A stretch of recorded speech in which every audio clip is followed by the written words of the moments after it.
Ini adalah hal yang wajib kita percayai. Yang pertama, iman kita kepada Allah. Yang kedua, iman kita kepada malaikat. Ketiga, iman kita kepada Al-Quran. Keempat, iman kita kepada Rasul. Yang kelima, iman kita kepada hari kiamat. Dan yang keenam adalah iman kita kepada hada dan hadar yang datangnya dari Allah Subhanahu wa Ta'ala.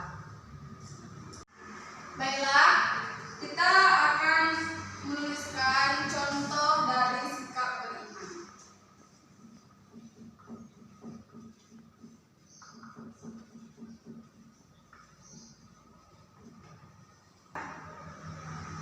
Menghindari perkataan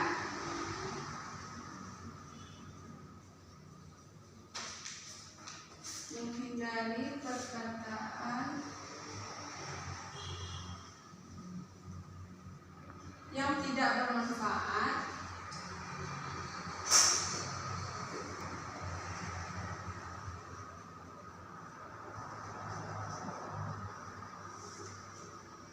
dan menjaga kehormatan.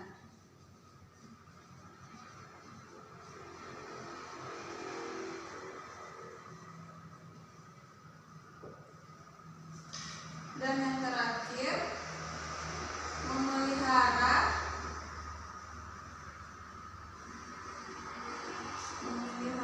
amanah dan menepati janji.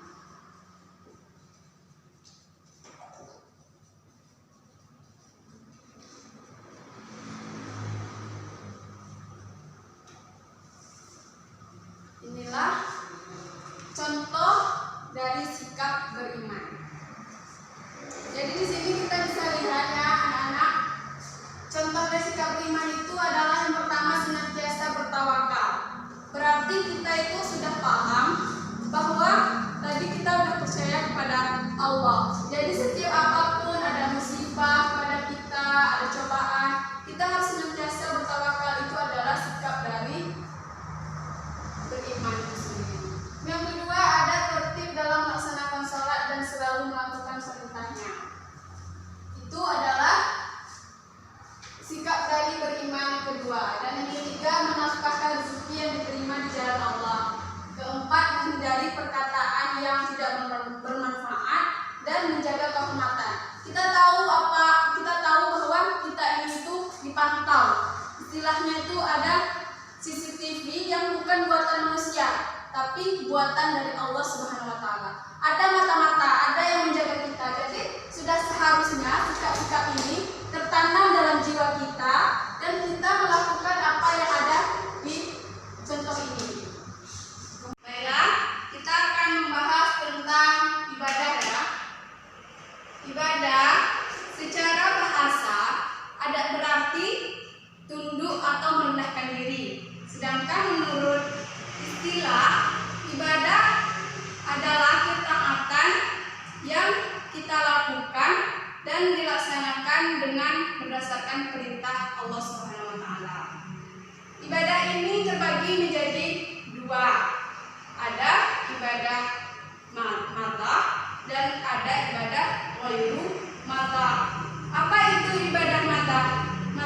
Yaitu ibadah yang sudah ada ketentuan syar'i dan sudah ada rukun atau syarat-syarat tertentu. Dan yang kedua, ibadah ghairu mata. Apa itu ibadah ghairu mata? Anak ibu sudah tahu semua? Belum tahu ya? Makanya ibu mau jelaskan. Ibadah ghairu mata itu adalah ibadah yang tidak ada ketentuan syar'inya, tidak ada rukunnya, tidak ada syaratnya.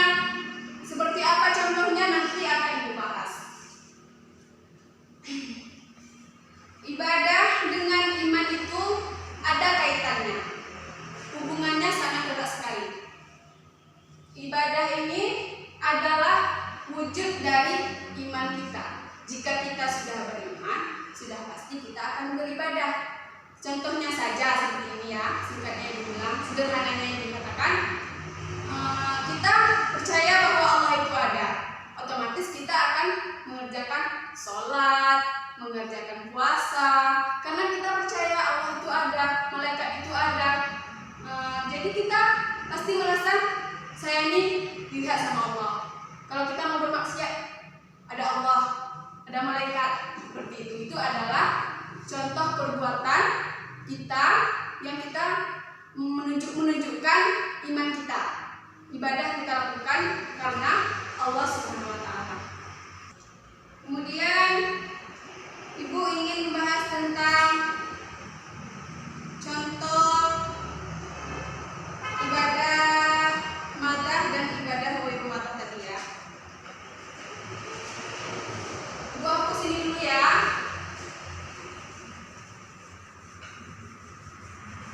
Biar anak ibu paham apa itu ibadah madah dan apa itu ibadah ghairu madah.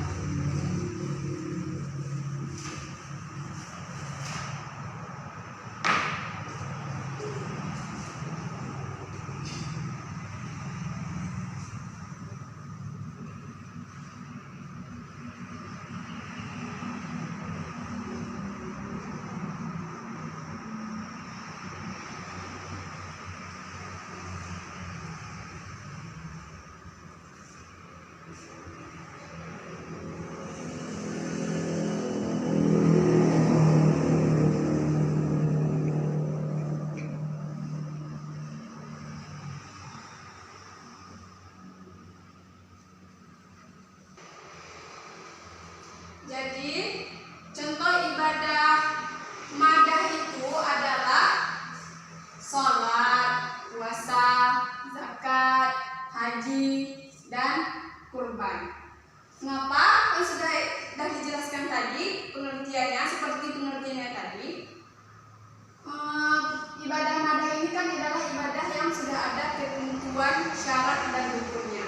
Seperti yang kita ketahui, sholat ini memiliki rukun, memiliki syarat, memiliki aturan-aturan tertentu sehingga kita bisa dikatakan sah dalam melakukan sholat. Begitu juga dengan puasa, dia juga memiliki syarat, rukun, dan ketentuan-ketentuan tertentu yang membuat ibadah puasa kita itu menjadi sempurna atau sah.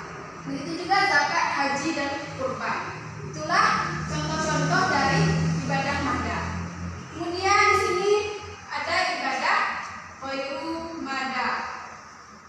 Ibadah ghairu madah.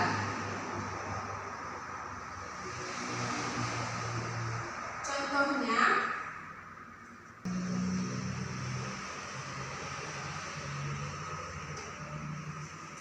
kemudian ada ibadah ghairu madah. Ibadah ghairu madah ini adalah ibadah yang tidak ada ketentuan syarat dan rukunnya. Seperti yang pertama, berkata sopan kepada orang lain. Ini adalah termasuk ibadah ghairu madah. Kenapa? Kita berkata sopan kepada orang lain ini termasuk ibadah. Kita berbuat baik kepada orang lain itu sempurna ibadah karena Allah ridho terhadap perbuatan kita. Sesuatu yang membuat Allah ridho akan membuat bernilai menjadi ibadah. Tidak hanya hubungan kita dengan orang lain menjadi baik, tetapi ada nilai tersendiri dari Allah. Kita mendapat pahala. Kita mendapat pahala dari melakukan hal-hal ini. Ini juga termasuk ibadah. Kemudian ada membantu orang yang kesusahan. Yang ketiga ada bersedekah. Yang keempat toleransi. Toleransi ini adalah sikap menghargai orang lain, menghargai perbedaan, menghargai kekurangan orang. Kita itu akan menjadi sebuah ibadah karena kita menjaga menjaga sesuatu yang tidak perlu untuk menjadi perbedaan di antara kita. Seperti sikap toleransi, kita akan menghargai sebuah perbedaan. Baiklah, yang kedua ini adalah contoh ibadah ghairu madah. Yang pertama adalah berkata sopan kepada orang lain, membantu orang yang kesusahan, patuh kepada orang tua, bersedekah, toleransi, dan berbuat adil. Mengapa itu termasuk ibadah? Karena yang kita lakukan itu adalah perbuatan-perbuatan yang baik, perbuatan-perbuatan yang positif. Selagi itu baik dan Allah ridho, itu akan menjadi ladang pahala bagi kita. dan juga menjadi suatu hal yang baik antara hubungan kita dengan orang lain. Itulah yang dimaksud dengan ibadah wairumadah. Meskipun tidak ada syarat atau rukunnya, dia menjadi ibadah karena Allah ridho terhadap hal-hal ini semua. Jadi sudah paham ya terhadap apa perbedaan dari ibadah mata dan ibadah wairumadah, dan apa hubungan antara iman dan ibadah. Baiklah, sebelum Ibu mengakhiri perjumpaan kita hari ini, Ibu ingin memberi kalian pekerjaan rumah menyangkut tentang materi kita hari ini, iman dan ibadah. Jadi tulis ya. Soalnya itu Ibu ingin kalian memberikan contoh dari sikap seseorang yang tidak beriman dan sikap orang yang beriman, kemudian hubungkan dengan ibadahnya masing-masing. Minggu depan kumpulkan sesuai jadwal pelajaran kita. Baiklah, sebelum kita mengakhiri pelajaran hari ini, sebaiknya kita berdoa terlebih dahulu. Berdoa dimulai. Selesai. Baiklah anak-anak Ibu, hari ini Ibu senang sekali mengajar kalian hari ini. Sebelumnya Ibu akan mengucapkan alhamdulillah dan Ibu akhiri dengan assalamualaikum warahmatullahi wabarakatuh.